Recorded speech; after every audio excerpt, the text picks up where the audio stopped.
Welcome to the Northwest Adventure, and today's episode is I'm not a surfer, but I surf fish a lot.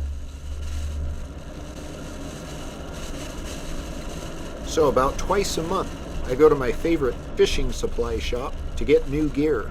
The lady behind the counter who hooks me up with the goods, her name is Nakia, and she says, "Hey David, is there any chance you could make a YouTube video for people who have never fished before?" And I let her know that I typically hang out at the beach, and if she didn't mind, I would make one on surf fishing. So I made it to Twin Harbors State Park in Southwest Washington. And for the record, this will be a two-part video. So the video you're watching today, I will be breaking out of my bag different types of lures and baits that I won't be using. And then I will show you the gear that I will be using. And the part 2 video will show you how I select a spot to fish and how to land the fish. This looks like a great spot to set up camp and get my gear ready. So let's do this thing. Let us discuss some power bait. And these are Poggy swim shads. What do y'all know about shad? Special shout out to Duck Whacker. These things will kind of flicker through the ocean like they're fish, and they should win you some bites. So these would work for lots of types of bottom fish. Alright, but I won't be using those today, actually. Alright, these are some rigs you can use. You just snap your hooks and your sinkers to it, tie it up to your line, cast it on out, call it good. So the reason why they have these little clips here,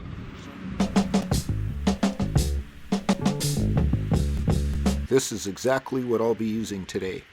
So when you get snagged up in the ocean, certain pieces of your lure will come apart, and you might not necessarily lose the entire setup.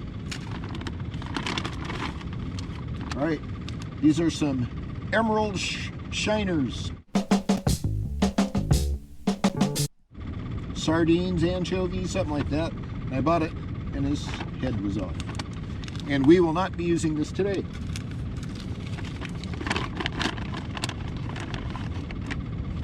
All right, got some more setups for bottom fish. And we've got some grubs. Now these are great when you're fishing the jetty. And you can bounce these off rocks. And these are really good for catching lingcod. And if you don't know anything about lingcod, you should get out there and try to catch them. They're some of the tastiest fish you'll ever eat. Definitely a delicatessen. But I won't be using these today. All right. You got this simulated anchovy. It glows underwater. It's a 2-ounce, nice to cast, off the jetty, off the pier. I don't like using these too often because at the jetty, you're gonna have a heck of a lot of snags. So you're gonna be losing $7 pretty quickly. And even if you're real good at casting these out, stuff happens. You know the saying. And I'm not using this today. All right, got some sinkers. I got a 6-ounce, which when you're here in the ocean's kind of rough, so you need some weight, okay? Here's a 4, a pyramid. These are kind of nice, but the 6 is better. Today I'll be using 4s or 5s, maybe a 3 with this other type of sinker I have hidden in one of the other boxes. The one on the left is what I'm talking about. That ticking noise you may hear, it's not a metronome, it's my live well tank. We'll get to that a little bit later. So my choice of bait today, on one of the hooks, will be these little shrimps. So there's a lot of little shrimps around here in the water. So adding one more is not a bad thing, it's a good thing. Fish like to bite on them. So I've gotten plenty of fish through the time here using these type of rigs, and this water is yellow. It looks funny, and yeah, it is not tea. It is the water that it comes with in a different type of container. But I like to use this glass instead of the plastic because their plastic cracks really easily, and then you have this stinky stench all up in your truck, and the ladies ain't gonna want to ride with you. See what I'm saying? All right. Okay, let me get my gear together and I'll come back with some more dialogue. Hoo-ah.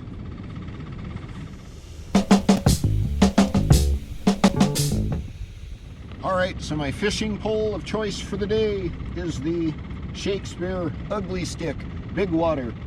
It's 7 feet. It's a medium action rod. This will definitely work for where I'm at. I'm using one shrimp and I'm using a double tail swim bait. And so these here, I'm on the 3-way swivels, and this ugly stick goes up to a 3-ounce weight, but I'm actually using a 4-ounce because in the Pacific Ocean area, you need some weight. Simple as that, you need some weight. So we're gonna go with this and call it good. And then I have the HT 100. It's a Penn Fierce 3 5,000 reel. So if you guys know anything about the thousands of numbers, when it comes to fishing reels, 5,000 is pretty good size and big and sturdy and strong. So I think it goes to 8,000. This 5,000 is really good when you're using crab snares because it just gives you a lot of strength. When you're pulling it in, the crabs are probably about 2 pounds, but when they're cutting through the surf, their little claws are digging in, so they're tough little sons of guns. So this is what it is. So while you were out, I decided to cut off this 4-ounce pyramid, and I'm going to do what the manufacturer says so and use a 3-ounce weight. Haha. So anyways, you like that, eh? So I'm going with one of these. Don't know if you've seen these yet, but these are supposed to act as some sort of drill system and drill into the environment, which will be the sand dunes. So that way, when the big surf and the waves are coming, this thing should be dug in a little bit better than this one. And you see the dealio with them? Yep. So this is yesterday's design, and this is today's. So both dope, but one's 3 and one's 4. We're gonna try this one.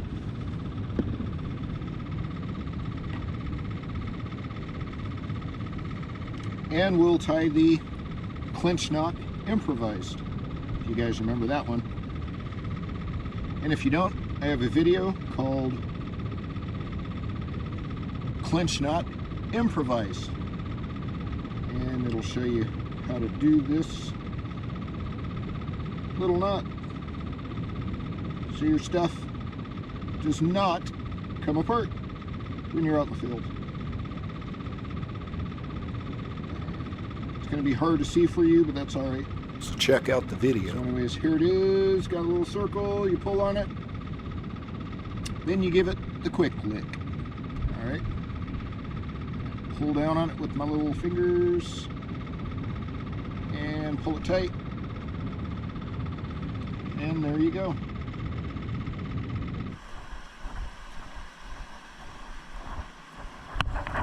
And after handling all that squid, I better wash off my claws.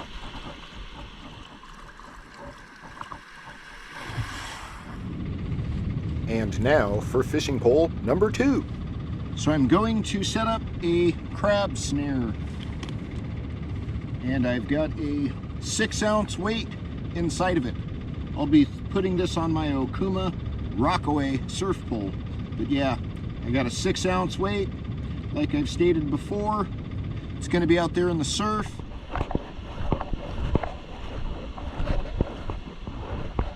you want a little bit of weight behind it, you know what I mean? All right, gonna fill it up with some Gray's Harbor bait. They call it squid.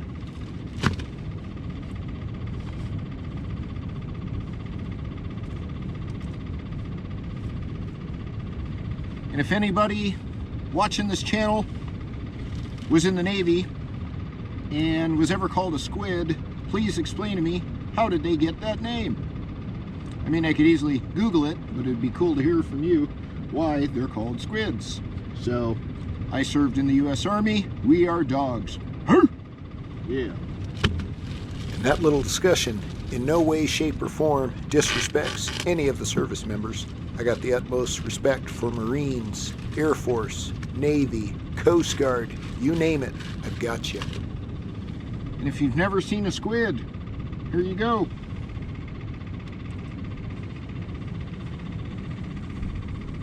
Fresh is the word, you heard.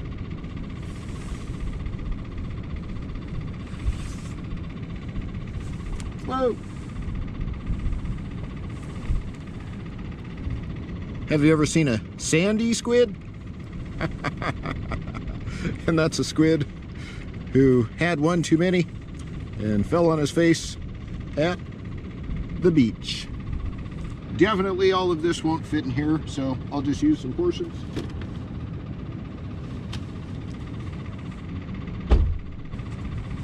So when you're fishing, don't forget your scissors. They come in handy. Once I cut up the squid, I'm going to share it with the crabbos. So hang tight. So I cut it up into nice little sections. You don't have to. You can just squeeze the darn thing, put it in there, and call it good. But sometimes I'm way more, how would I say it, a perfectionist on certain things. And like I mentioned, certain things, not everything. All right. In regards to the ticking noise you've been listening to in the background, it's coming from my Engel 30-quart live bait cooler.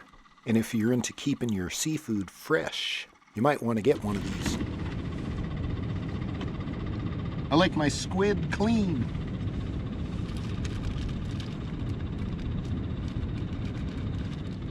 Don't you love tying knots in the wind? It's almost as bad as pissing in the wind. Nice, got it. Good scissors this time.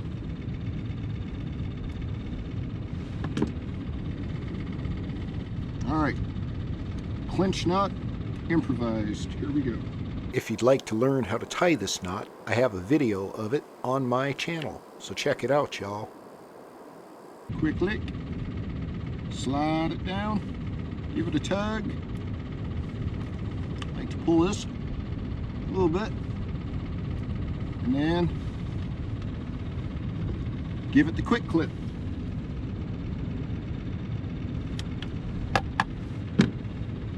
All right,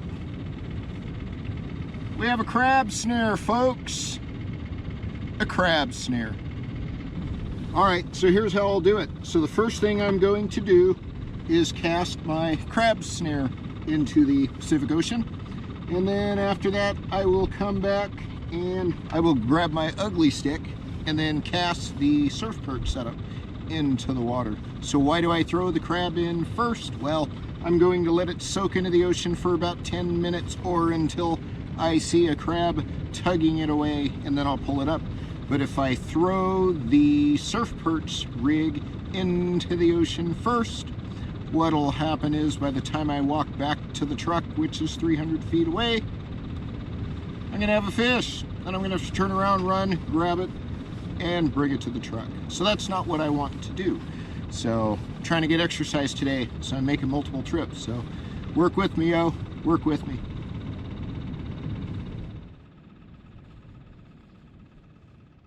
I wear Mustang survival gear. Do you? You should, if you're playing out here in the ocean surf. Okay, no more shucking and jiving. It's time to go fishing. Alright, so now that you're walking into the surf with me, I want you to really be alert and pay attention to your surroundings. Things can get hairy out here real quick.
definitely stay tuned for part 2 of the series as I show you exactly where I like to cast my lure and how to land the big fish. And until then, stay safe, stay sane, and subscribe to the Northwest Adventure.